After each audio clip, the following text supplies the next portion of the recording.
За хойдлынхан backyard дээр нэг жоохон юм гэдэг. Энд дээр энэ молч дэвсгэн шинээр авсан юм 4 хот молч авсан. Энэ хөрхнөө харин яаж ийн харж лээ те. Тэгээд хуучин нь болохоор бүр ингээд хаягдсан юм уу яатсан. Доотлынх нь юм даун гараад ирсэн байлээ. За хоёрдугаарт нь энэ хажуугаар нь байгаа энэ өвснүүд нь одоо зэрлэг ургамал юм болов уу?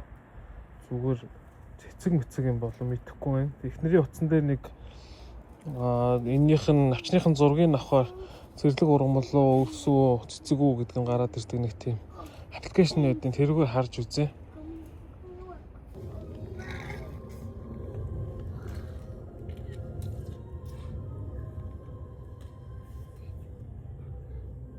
Wheat энэ шүү дээ. Commonly considered weeds and тэгээд энэ газар дурдаг тэгээд herb тийм ээ те. Нэг юм шар юу гардаг юм байна. Цэцэг үү? Шар цэцэг. Харъя да. Ийм шар цэцэг гардаг weed гинэ. Хогийн урмал гинэ. Тэгэхээр эднийг авъя да. Талаарай. Үн гарцсан шүү дээ уусаа. Тийм шүү. Ийм цэцэг гардаг. Хаагур ургадаг гэсэн юм тэрийг харъя да. Америкийн энэ газруудаа байдаг. Манайх зүүсгээ. Европын тэр явуулсан юм тийм. За. Окей. Чиний говьтой болсон ба штэ.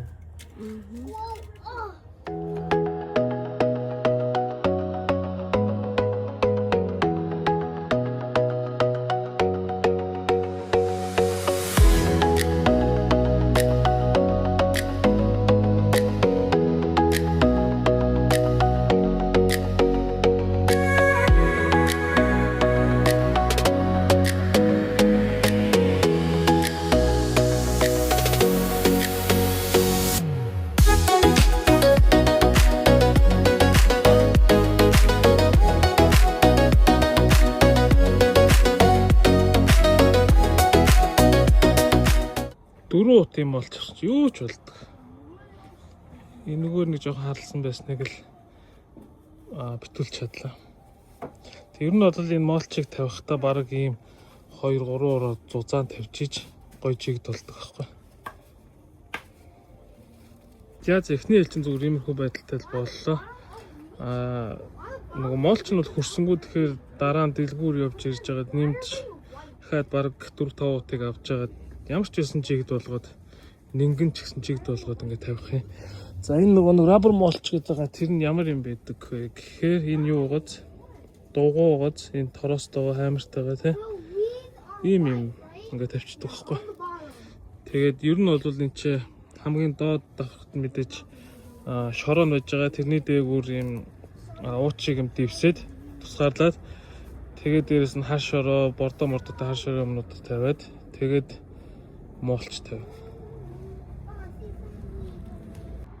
За арай л дээр боллоо да. Тэнд байсан тэргүүр байсан сандалнуудыг нааш нь авчираа тавьчлаа. Тэгээд энтрийга жоохон нөгөө pressure washer жоохон уучлаа. Энэ хивс нэлээд халтралцсан байсан тэрийг явуулаа. Одоо дараа нь бол энэ дээр нөгөө хаймар авч дэвсгэнэ. Энэ минь нөгөө гоё цэцэг тавил тэ. За юм байна. Амралтын өдрийг сайхан өнгөрүүлээрэй.